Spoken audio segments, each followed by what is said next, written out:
The Kingdom Above the White. In the heart of the Whispering Woods, 3 friends sat together as the first frost touched the leaves.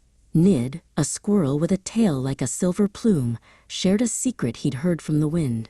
Deep in the North Land, he chattered, lies a cave where the world begins to glow. It holds a path to the sky itself. Burl, a moose with antlers as wide as garden gates, nodded slowly. He felt the pull of the north in his very hooves. They began their journey as the sun dipped low. Thistle, a rabbit with long, twitching ears and paws made for long distances, led the way through the thickening snow.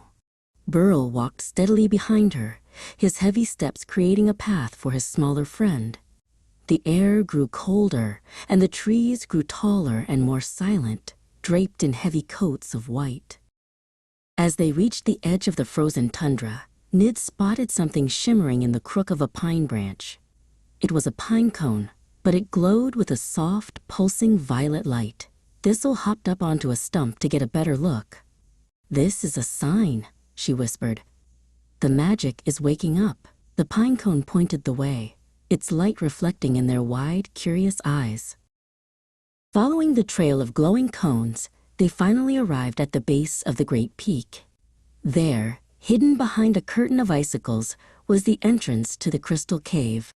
Burl lowered his head to clear the frozen hangings, his breath coming in heavy clouds of steam. Nid sat on his shoulder, peering into the blue-tinted darkness that smelled of ancient snow and peppermint.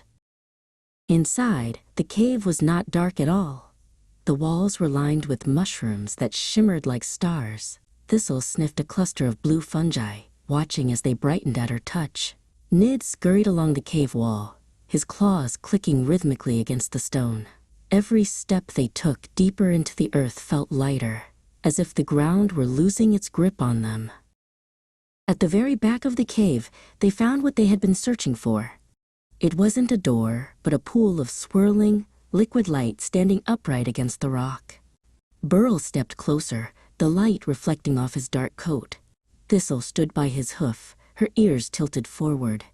The pool hummed with a sound like 1,000 distant harps, inviting them to see what lay beyond.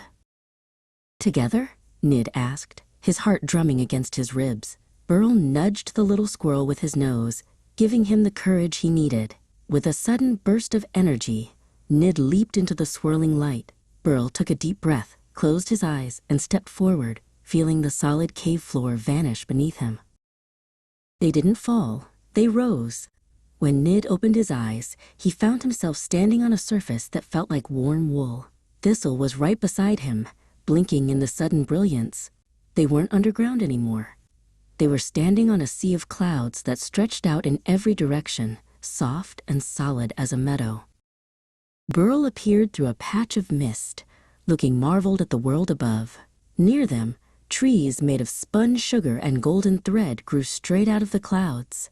Thistle hopped toward one, discovering that the leaves tasted like morning dew and honey. It was a kingdom where the wind sang and the shadows were made of soft lavender light. As the sun began to set, the clouds turned a deep, fiery orange. Nid climbed to the highest point of Burl's antlers to get a better view.